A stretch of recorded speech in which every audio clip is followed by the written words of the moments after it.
네, 코로나19 통합 뉴스룸 전해드리겠습니다. 오늘 발표된 국내 신규 확진자는 580명으로 집계됐습니다. 닷새째 500명대를 유지했는데요. 재난방송센터 연결해서 자세한 상황 알아보겠습니다. 이정훈 기자, 오늘 발표된 확진자 현황부터 정리해 주시죠.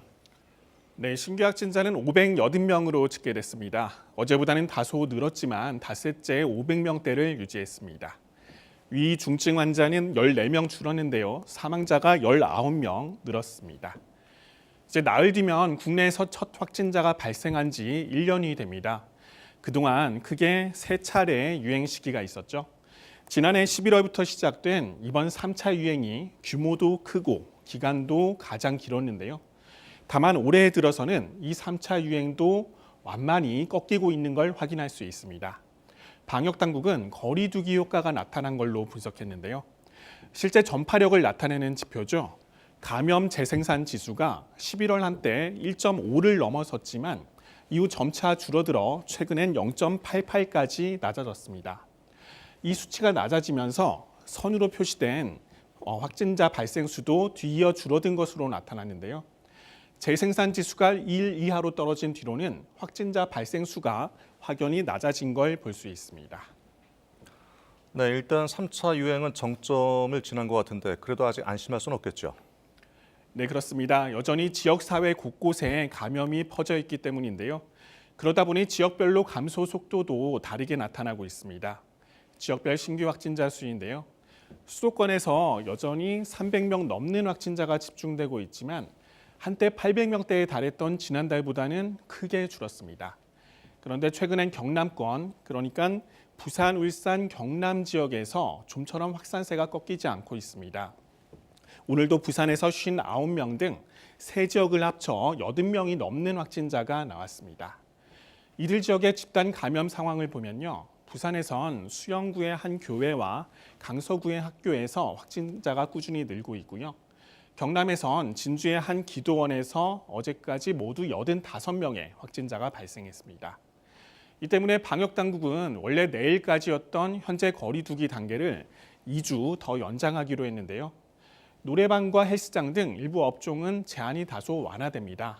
하지만 방역당국은 방심하면 언제든 다시 감염이 확산할 수 있는 만큼 방역 수칙을 꼼꼼히 지켜달라고 부탁했습니다.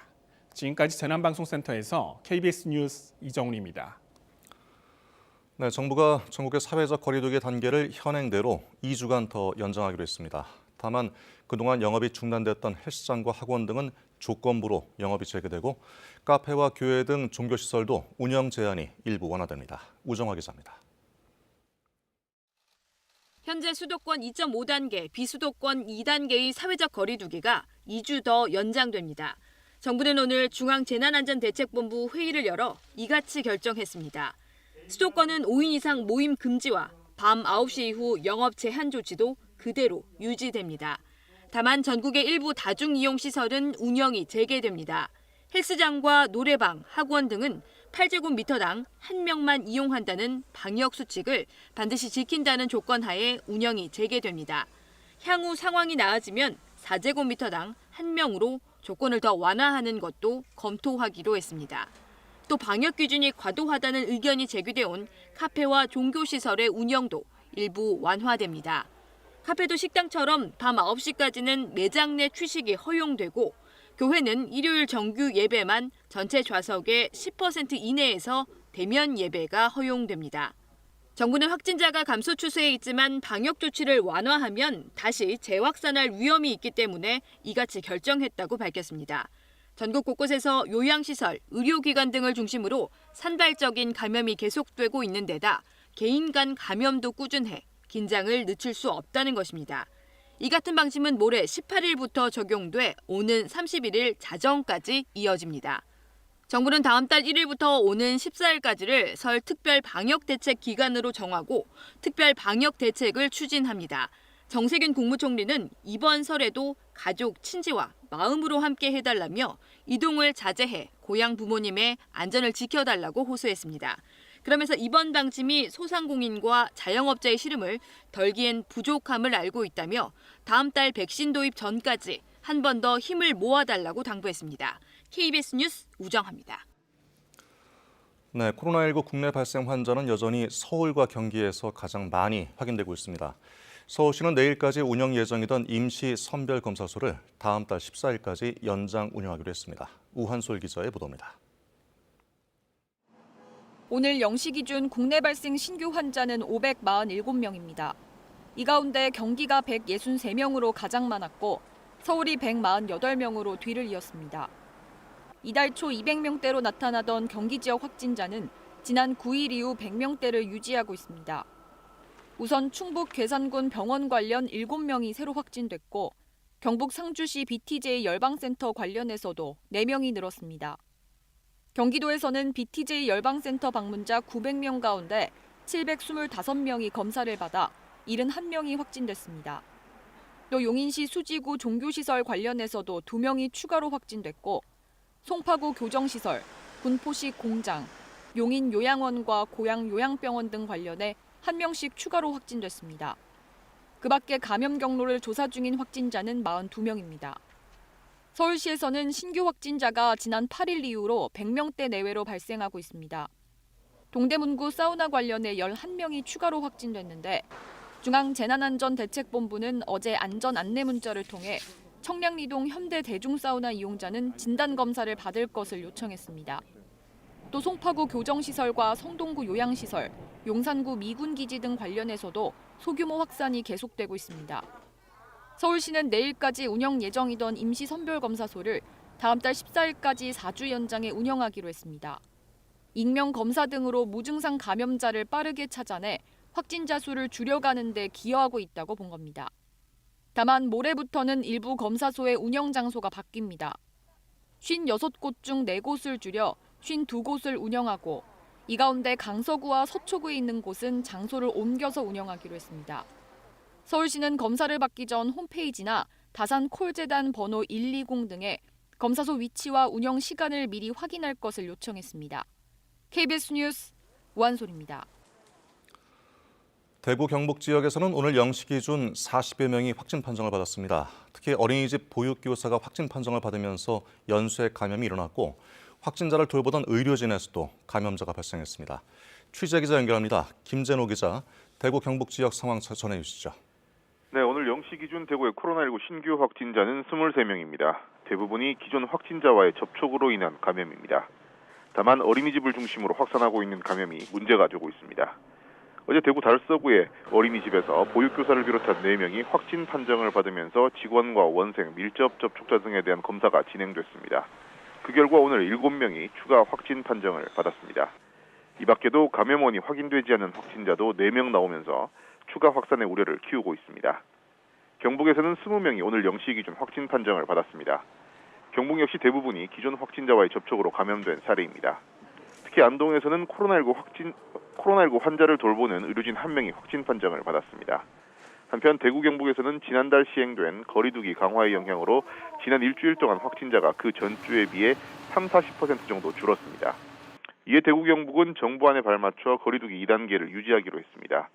다만 세부 내용에 대해서는 관계부서의 회의를 거쳐 지역 사정에 맞도록 적용할 방침입니다. 지금까지 대구에서 KBS 뉴스 김재노입니다. 네, 전북 지역에서는 군산의 한 교회를 중심으로 확진자가 속출하고 있습니다. 누적 확진자가 조만간 1000명대에 이를 수 있다는 우려도 나오고 있는데요. 취재 기자 연결합니다. 박웅 기자 상황 전해 주십시오. 네, 오늘 기준으로 전북 지역 누적 확진자는 988명입니다. 어제부터 오늘까지 20명대의 확진자가 추가됐는데요. 특히 군산의 한 교회에서만 9명의 확진자가 나왔습니다. 확진자들은 지난 9일 교회 예배에 참석했는데 집단 감염이 발생한 경남 진주의 기도원을 방문했다가 감염된 부산 지역 목사가 설교한 것으로 확인됐습니다. 전라북도 방역당국은 교회 예배 당시 크게 목소리를 내는 기도 방식인 이른바 통성 기도가 진행됐던 것으로 파악하고 있습니다. 이 때문에 참석자들이 마스크를 썼다고 하더라도 비말 등이 벌어진 틈으로 새어나갈 수 있다고 밝혔습니다. 또 예배 참석자를 파악하는 데 주력하고 있는데 현재 정확한 자료 등을 제공받지 못하고 있어 규모 집계에 어려움을 겪는 것으로 알려졌습니다. 전라북도와 군산시는 사회적 거리두기 강화로 종교시설의 대면 예배가 금지된 기간에 대면 예배를 진행한 이 교회에 대해 구상권을 청구할 수 있는지 검토하기로 했습니다. 지금까지 전주에서 KBS 뉴스 박웅입니다. 네, 최근에 요양병원 등에서 집단 감염이 발생하면서 코로나 전담병원의 의료 대응 체계에 부담이 되고 있습니다. 대부분이 고령의 치매 환자 등이어서 치료에 어려움이 많았고 상태가 좋아지더라도 환자들의 특성상 생활치료센터로 옮기지도 못했는데요. 다음 주부터는 이 상황에 조금 숨통이 트이게 됐습니다. 이런 분들을 위한 전담 요양병원이 생긴다고 합니다. 김기은 기자입니다. 수십 개의 음압 장치가 복도에 놓여 있습니다. 기존 병실 구조를 바꾸고 비말을 통한 바이러스 확산을 막기 위해 음압시설 설치 작업도 한창입니다. 경기도 평택의 더 나은 요양병원이 감염병 전담 요양병원으로 지정됐기 때문입니다. 병원에서 치료를 어느 정도 하신 분이 일단 음성 판정이 나올 때까지 저희 요양병원에 모시고서 치료를 담당을 하고 있고요. 이제 와상 환자나 치매 환자분들이 계실 겁니다. 최근 요양병원 등에서 집단 감염이 잇따라 발생하다 보니 코로나 전담병원의 의료 대응 체계에 적지 않은 부담으로 작용했습니다. 고령의 지병까지 알아 환자 치료에 어려움이 많았고 상태가 호전돼도 환자 특성상 생활치료센터로 옮기지 못했는데 전담 요양병원을 통해 일종의 역할 분담이 이뤄지는 셈입니다. 또 욕창이 안 생기게 하려면 체외 변경도 해드려야 2시간마다 해드려야 되고 기저귀도 바꿔드려야 되고 석션도 해드려야 되고 한 분한테 가는 손이 엄청나게 많아요. 이 요양병원은 진료 인력 20여 명을 지원받아 오는 18일부터 전담 요양병원으로 운영에 들어갑니다. 경증 환자지만 손길이 많이 필요한 요양 환자들을 치료하는 감염병 전담 요양병원이 마련된 만큼 코로나 전담병원에선 중증 환자를 치료하는 데 더욱 집중할 수 있을 것으로 보입니다. KBS 뉴스 김기영입니다. 네, 지금과 같은 고강도 사회적 거리 두기가 실제로는 얼마나 효과가 있는 것일까요? KBS가 방역 1단계 때부터 2.5단계까지 코로나19 데이터를 일일이 분석해봤습니다. 분석 결과 실제 방역 효과는 2.5단계 수준이 돼야 뚜렷이 나타났습니다. 김범주 기자가 분석해봤습니다. 지난 한 주간의 하루 평균 확진자 수는 550여 명 수준, 12월 중순 1000여 명에 비해 확연하게 줄어든 수치입니다. 그러나 확진자 수 자체는 그날 검사량에 따라 오르내릴 수 있습니다. 그럼 실제로 감염 확산은 얼마나 줄고 있는 걸까? 의심 신고 검사자 가운데 확진자의 비율, 즉 양성률을 분석해봤습니다. 정확한 추세를 확인하기 위해 검사가 진행 중인 사례와 검사 대비 확진 비율이 0.3%에 불과한 선별진료소는 대상에서 제외했습니다. 지난해 11월 수도권 방역이 1단계, 1.5단계, 2단계로 계속 강화됐지만 양성률은 떨어지기는커녕 계속 높아집니다. 2.5단계가 시작된 12월 둘째 주에 가장 높은 수치를 기록한 뒤 일주일의 시차를 두고 큰 폭으로 하락합니다. 방역 2.5단계 이상이 돼야 확진자 비율을 낮추는 효과가 뚜렷해진다고 해석해 볼 수 있는 대목입니다. 마지막 단계 상향이 있은 지 일주일 후에 양성률의 감소세가 관찰됐고 약 한 달 후엔 통계적 유의성도 확인됐기 때문에 실질적인 효과가 있었다고 평가할 수 있겠습니다. 확진자 한 명이 주변에 몇 명을 감염시키는지 나타내는 감염 재생산 지수 역시 거리두기 단계와 반비례 경향을 나타냈습니다. 거리두기 단계 상향 조치가 좀 더 빨랐어야 한다는 평가가 나오는 이유입니다. 수도권에서는 너무나 많은 사람들이 밀접 접촉을 하게 되어 있는 단계고 그런 경우는 강제성을 동원해서라도 밀접 접촉을 차단을 해야 되거든요. 그 단계가 2.5 이상이 되어야지만 효과를 볼 수 있기 때문이라고. 물론 양성률의 변화를 사회적 거리두기에 직접적인 효과로 보기 어렵다는 의견도 있습니다. KBS 뉴스 김범주입니다. 네, 정부는 다음 달부터 코로나19 백신 접종을 시작할 예정인데요. 아마 국민들 가운데는 빨리 맞고 싶다는 분도 있겠고 조금 지켜보겠다는 분도 있을 겁니다. 한 설문조사에서는 3명 중 2명 정도가 상황을 지켜보다가 맞겠다는 신중한 입장을 보였습니다. 정부는 백신 접종에는 무엇보다 신뢰가 중요하다면서 허위 정보를 유포할 경우 엄단하겠다고 강조했습니다. 이효영 기자의 보도입니다. 집단 감염이 발생한 BTJ 열방센터의 대표 최바울 선교사. 빌 게이츠가 기획한 코로나19 백신을 맞으면 DNA 조작으로 노예가 된다고 주장합니다. DNA를 바꿔서 절대 복종, 공포 없고 두려움도 없고 이 백신을 맞으면 세계가 뭐가 돼? 그들의 노예가 됩니다. 정부는 이처럼 근거 없는 불안감을 조성해 접종률을 떨어뜨리는 허위 조작 정보 유포 행위를 엄단하겠다고 밝혔습니다. 백신이 우리 몸에 유전자를 변형시킨다거나 정부가 국민을 감시하고 통제하는 수단으로 백신을 사용하려 한다는 터무니없는 주장이 시중에 떠돌고 있다고 합니다. 코로나19 국민인식 조사를 보면 3명 중 2명은 백신 접종 시기와 관련해 상황을 좀 더 지켜보다가 맞겠다고 답했습니다. 빨리 맞겠다는 비율은 28% 수준에 그쳤습니다. 백신에 대한 기대보다는 기대와 두려움이 같은 수준이다. 기대보다 두려움이 크다고 밝힌 사람들이 훨씬 많았습니다. 백신의 안전성에 대해서도 국민들 절반만 신뢰하고 있는 것으로 나타났습니다. 급하게 지금 백신 접종을 지금 들여오고 하잖아요. 그래서 우리가 봤을 때는 아직 검증이 덜 됐다라고 생각을 하기 때문에 아직은 좀 추이를 지켜보고 맞을 거예요. 정부는 백신 접종까지 총 5단계로 나눠 부처별 협력 체계를 구축하기로 했습니다. 첫 번째 단계인 백신 허가는 식약처, 두 번째 수송은 국토부가 맡기로 했습니다. 세 번째 보관 유통은 군수물자 경험이 풍부한 국방부가, 접종 준비와 시행은 행안부가 중심이 된 예방접종 지원단이 맡습니다. 문재인 대통령은 이 같은 백신 접종 준비 계획을 보고받고 질병관리청장이 전권을 갖고 백신 접종의 모든 과정을 이끌어달라고 당부했습니다. KBS 뉴스 이효용입니다. 네, 이탈리아의 코로나19 백신 접종자 수가 유럽연합 회원국 중 처음으로 100만 명을 돌파했습니다. 이탈리아 보건당국은 현재 시간 15일 기준으로 100만 2,044명이 코로나19 백신을 맞았다고 전했습니다. 이탈리아와 같은 날 백신 접종을 시작한 독일은 14일 현재 75만 8천여 명, 스페인은 58만 1,600여 명이 백신을 맞은 것으로 집계됐다고 AFP 통신은 전했습니다. 네, 한창 졸업식 차린 요즘 코로나19의 영향으로 대부분의 학교가 어쩔 수 없이 졸업 행사 없는 졸업식을 하고 있습니다. 일부 학교에서는 학생들에게 마지막 추억을 만들어주기 위해서 작은 행사도 진행하고 있는데요. 많이 달라진 졸업식 현장, 윤나경 기자가 다녀왔습니다. 텅 빈 교실에서 담임 선생님 혼자 원격으로 졸업식을 진행합니다. 제 30회 장세초등학교 졸업식을 시작할게요. 코로나19 확산으로 경기 인천 전 지역 학교들이 비대면 졸업식을 하는 상황. 각자 모니터 앞에 앉아 아쉬운 마음을 나눕니다. 졸업식도 못하고 학교도 많이 못 가서 너무 아쉬워요. 6년 동안 다녔던 학교를 졸업한다니까 기분이 이상해요. 선별진료소처럼 간격을 두고 길게 줄을 선 학생들. 졸업장과 앨범을 받으러 잠시 학교에 들렀습니다. 이마저도 불안해 차에서 받는 학생도 있습니다. 졸업 축하해, 하림아. 마지막 추억을 만들어주려 선생님들이 직접 준비한 포토존. 하나, 둘, 셋. 선물 같은 이벤트에 잠시나마 졸업식 기분을 내봅니다.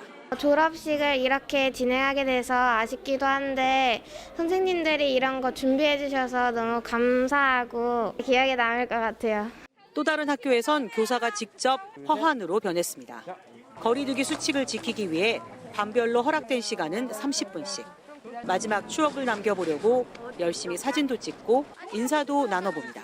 사상 초유의 비대면 졸업식이잖아요. 좀 추억을 남겨주고 싶었는데 마땅한 게 없어서 고민하다가 움직이는 포토존으로 하자 해서 아이들 오늘 좋은 추억 많이 남기고 돌아갔으면 좋겠습니다.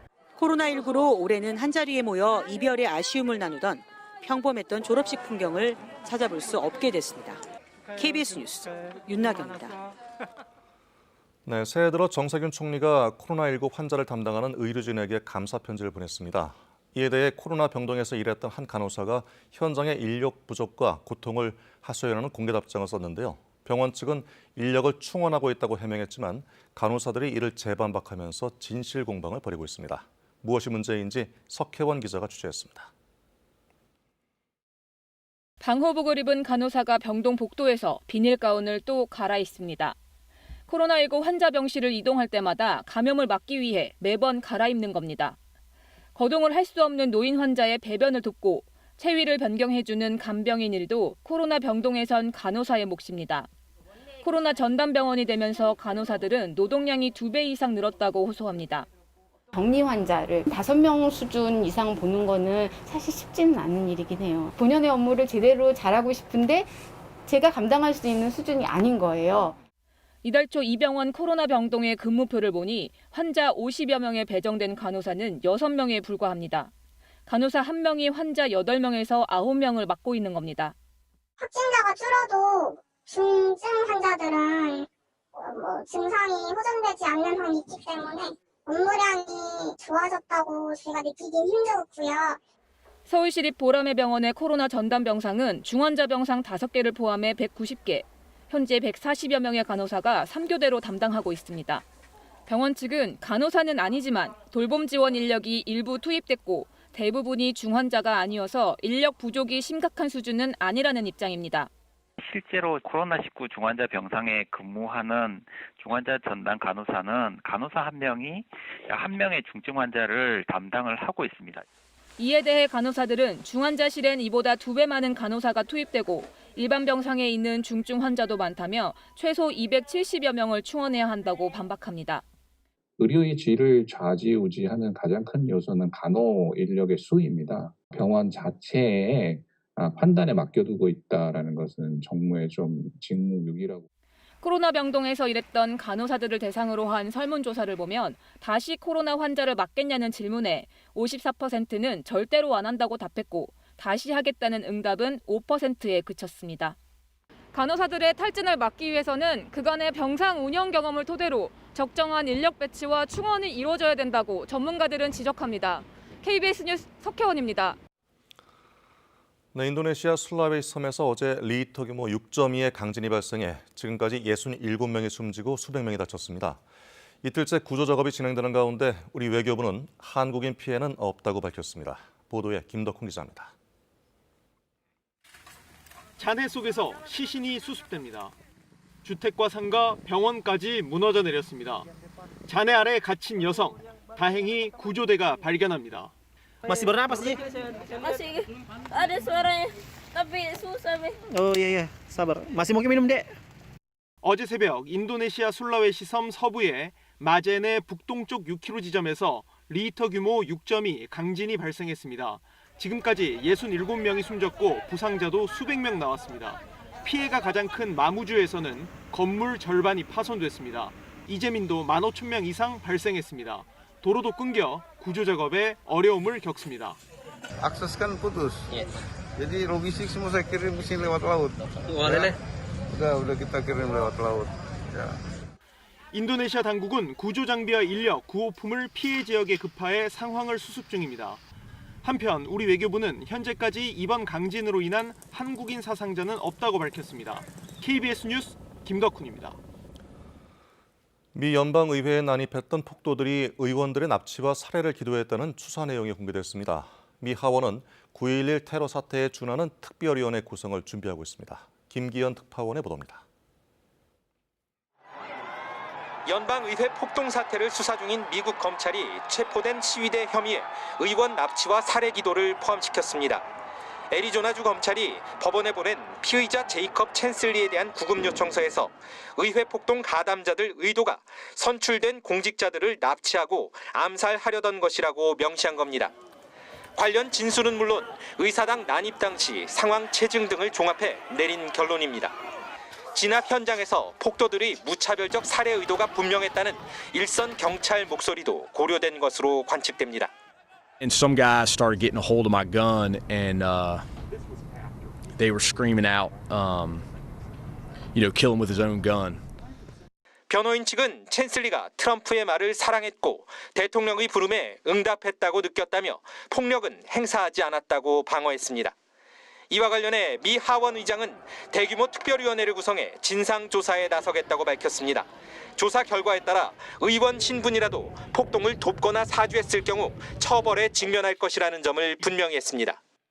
There is strong interest in the Congress in a 9/11 type commission, an outside commission to conduct that after action review. 미 연방검찰은 의회 폭동과 관련해 모두 170여 건을 조사 중인 가운데 수사 대상자도 이미 300명을 넘겼다고 발표했습니다. 워싱턴에서 KBS 뉴스 김기현입니다. 네, 조 바이든 대통령 당선인 취임식에 맞춰 수도 워싱턴 DC에 주 방위군 2만 5천 명이 동원됩니다. 미 정치 전문 매체 더 힐은 현지 시간 15일 육군 성명을 인용해 국방부가 주 방위군 2만 5천 명을 오는 20일 바이든 취임식에 맞춰 동원할 계획이라고 전했습니다. 군이 밝힌 동원 규모는 기존에 보도된 2만 명보다 5천 명 더 많은 것입니다. 미 국방부는 지난 6일 워싱턴 DC에 병력 340명만 배치해서 의사당 난입 사태에 제대로 대응하지 못했다는 비판을 받았습니다. 전남 보성의 한 종오리 농장과 전북 김제의 한 유경오리 농장에서 고병원성 조류 인플루엔자 AI 의심 사례가 확인됐습니다. 조류 인플루엔자 중앙사고수습본부는 오늘 보성 종오리 농장은 산란율이 줄었다는 의심 신고를 받은 뒤 실시한 간이 검사에서 김제 유경오리 농장은 출하전 검사에서 항원이 검출돼 추가로 고병원성 여부를 가리기 위한 검사를 하고 있다고 밝혔습니다. 개인정보 유출 논란을 일으킨 인공지능 챗봇 이루다에 대해서 집단 소송이 제기됩니다. 공동소송 플랫폼 화난 사람들은 어제 이루다 개인정보 유출 피해자 집단 소송 페이지를 열고 소송 참여 접수를 시작했습니다. 이들은 스캐터랩은 연애의 과학, 텍스트 앱 등 기존 서비스에서 수집한 카카오톡 대화를 대화 당사자 모두의 동의 없이 수집해 AI에게 딥러닝 시켰고 이 과정에서 개인정보 유출이 발생했다고 소송 이유를 밝혔습니다. 다시 강추위가 찾아왔습니다. 서울과 경기 북부, 강원도 대부분 지역에는 한파주의보까지 내려졌습니다. 오늘 아침에 서울은 영하 6.7도로 어제보다 10도 정도나 낮았는데요. 일요일인 내일 아침은 영하 10도까지 뚝 떨어지면서 더욱 추워지겠습니다. 추위도 추위지만 문제는 눈 예보입니다. 특히 내일 늦은 오후부터 월요일인 모레 오후까지 중부와 전북, 경북 지방에 눈이 내릴 것으로 예상됩니다.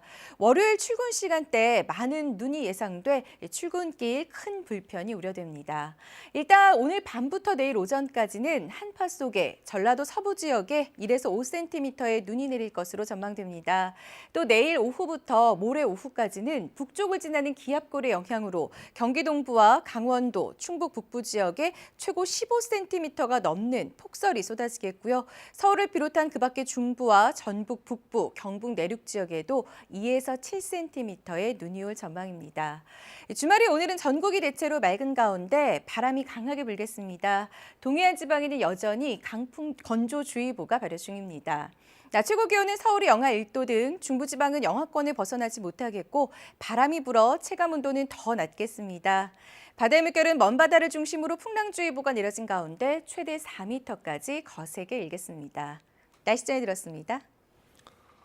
네, 코로나19 통합 뉴스를 마치겠습니다. 고맙습니다.